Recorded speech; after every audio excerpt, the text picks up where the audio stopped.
ವಿಷ್ಣುದೇವರ ಕೈಯಲ್ಲಿರುವ ಸುದರ್ಶನ ಚಕ್ರವನ್ನು ನಾವೆಲ್ಲರೂ ನೋಡಿಯೇ ಇದ್ದೇವೆ. ಹಾಗೆಯೇ ಆ ಚಕ್ರವು ಅಧರ್ಮವನ್ನು ನಾಶಪಡಿಸುತ್ತೆ ಅಂತ ನಮಗೆಲ್ಲರಿಗೂ ಗೊತ್ತೇ ಇದೆ.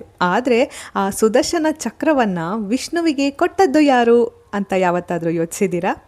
ಶಿವಪುರಾಣದ ಕೋಟಿ ರುದ್ರ ಸಂಹಿತೆಯಲ್ಲಿ ಬರುವಂತಹ ಈ ಭಕ್ತಿಪರ ಕಥೆಯನ್ನು ನಾನಿವತ್ತು ನಿಮಗೆ ಹೇಳ್ತೀನಿ. ಒಮ್ಮೆ ಅಸುರರ ದಾಳಿಯನ್ನು ತಡೆಯುವುದಕ್ಕೆ ತನ್ನ ಬಳಿ ಇರುವ ಆಯುಧಗಳು ಸಾಕಾಗೋದಿಲ್ಲ ಅಂತ ವಿಷ್ಣುವಿಗೆ ಅನಿಸುತ್ತೆ. ಹಾಗೆಯೇ ಅವುಗಳಿಂದ ಲೋಕವನ್ನು ಸಂಪೂರ್ಣವಾಗಿ ರಕ್ಷಿಸುವುದು ಅಸಾಧ್ಯ ಎಂಬ ಅರಿವು ಅವರಿಗೆ ಮೂಡುತ್ತೆ. ಹಾಗಾಗಿ ವಿಷ್ಣುವು ಮಹಾಶಿವನ ಕುರಿತು ಆರಾಧಿಸಬೇಕು ಎಂಬ ನಿರ್ಧಾರವನ್ನು ಕೂಡ ಮಾಡ್ತಾರೆ. 1000 ಕಮಲಗಳಿಂದ ಶಿವನನ್ನು ಸ್ಮರಿಸುತ್ತಾ ಭಕ್ತಿಯಲ್ಲಿ ತಲ್ಲೀನರಾಗಿ ಶಿವ ಸಹಸ್ರನಾಮದ ಪಠಣೆಯನ್ನು ಮಾಡ್ತಾ ಇರ್ತಾರೆ. ವಿಷ್ಣುವಿನ ಭಕ್ತಿಯನ್ನು ಪರೀಕ್ಷಿಸುವುದಕ್ಕಾಗಿ ಶಿವದೇವರು ಆ 1000 ಕಮಲಗಳಲ್ಲಿ ಒಂದು ಕಮಲವನ್ನು ಅಡಗಿಸಿಡ್ತಾರೆ.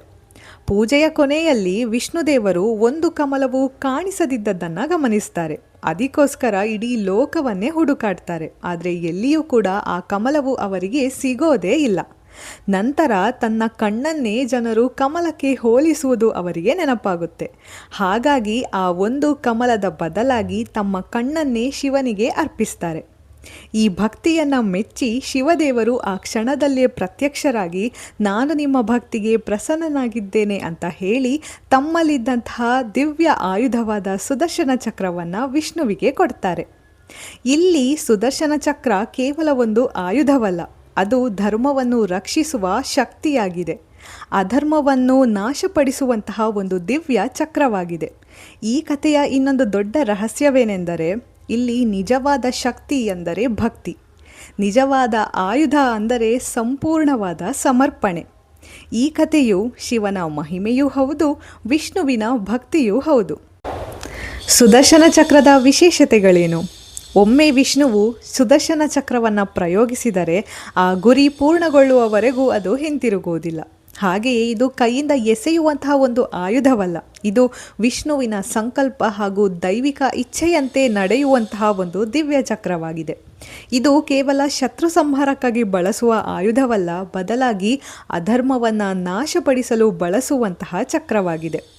ಹಾಗೆಯೇ ಯಾವುದೇ ಲೋಕವಾಗಿರಲಿ ಅಥವಾ ಎಷ್ಟೇ ದೂರವಾಗಿರಲಿ ಸುದರ್ಶನ ಚಕ್ರವು ಯಾವತ್ತೂ ತನ್ನ ಗುರಿಯನ್ನು ತಪ್ಪೋದಿಲ್ಲ. ಇನ್ನು ಸುದರ್ಶನ ಚಕ್ರವು ಕಾಲಚಕ್ರದ ಪ್ರತೀಕವಾಗಿದೆ ಅಂತ ಕೂಡ ಹೇಳಲಾಗುತ್ತೆ. ಹೇಗೆ ಕಾಲಚಕ್ರವು ಎಲ್ಲವನ್ನು ಜಯಿಸುತ್ತೋ ಹಾಗೆಯೇ ಈ ಚಕ್ರವು ಅಧರ್ಮವನ್ನು ನಾಶಪಡಿಸುತ್ತೆ ಅಂತ ಪುರಾಣಗಳಲ್ಲಿ ಉಲ್ಲೇಖಿಸಲಾಗಿದೆ. ಇನ್ನು ಈ ಸುದರ್ಶನ ಚಕ್ರವು ಸೂರ್ಯನ ತೇಜಸ್ಸಿನಿಂದ ರೂಪುಗೊಂಡ ಆಯುಧವಾಗಿದೆ ಅಂತ ಕೂಡ ಹೇಳಲಾಗುತ್ತೆ. ಇನ್ನು ಸಾಮಾನ್ಯವಾದ ಆಯುಧಗಳಿಂದ ಸಾಧ್ಯವಾಗದ ಸಂಹಾರವನ್ನು ಈ ಸುದರ್ಶನ ಚಕ್ರವು ಪೂರ್ಣಗೊಳಿಸುತ್ತೆ ಅಂತ ಹಲವಾರು ಪುರಾಣ ಕಥೆಗಳಲ್ಲಿ ಕೂಡ ನಾವು ಕೇಳಿದ್ದೇವೆ. ಸುದರ್ಶನ ಅಂದರೆ ಶುಭ ದರ್ಶನ, ಸತ್ಯವನ್ನು ಸ್ಪಷ್ಟವಾಗಿ ಕಾಣಲು ಬೇಕಾದ ಶಕ್ತಿ.